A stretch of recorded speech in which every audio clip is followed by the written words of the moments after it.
Ginoo. Lahat ng sadya niyo at sino ang dalang tao. Ay, tao nga mo! Kristo siya mga! Lapit dito ang tao yan. Bakit nasaan?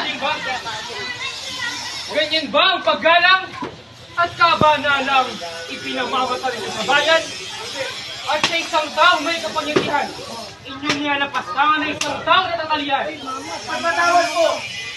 Mahal namin po dito kasi. Kung gayon, sa kapakanan na nasa kalay, ibig kong marinig ang mga patunay sa mga nagawa niyang kasalanan. Ang taong nasasakdal ay nagpalaganap ng aksyarawang Mesiyas na aming hinihintay na nagbuhat pa sa Diyos sa mga itaasal.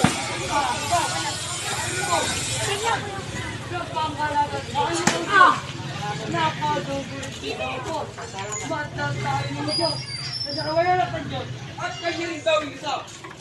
Ang simbahan liwawala. At kung masira't magwag, iuulit inalapat. Sa tatlong araw na ganap.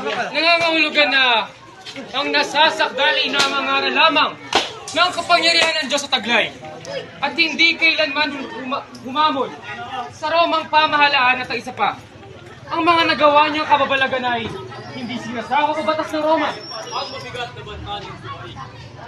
Kung ramaraway agawin, 10 na limang galit. Ahalin at lumigil. Nasesar na rin natin. At ang isa pang kabaliwan, sinasabi ng marangal, mga tao'y lumutukan. Ang lahat ay lang, doon ang pupusin nila.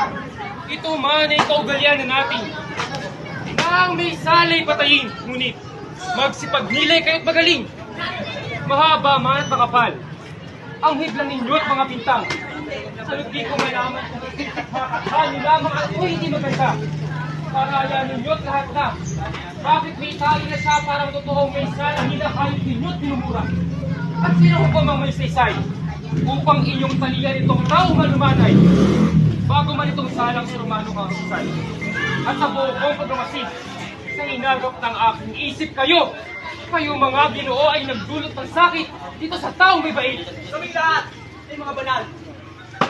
Sa isang Diyos kumagalang. Kundangan at kuhanan, ano kami magbibintang? Pinuglat namin lahat na. At tanang sagradas, iskatura. Hinanap namin isa-isa. Ngunit wala kaming nakita. Kami nag-aalala. Ay hindi. Sinungal na tao. Mahiyamat ba Ginoo? Huwag nang pahindihan mo.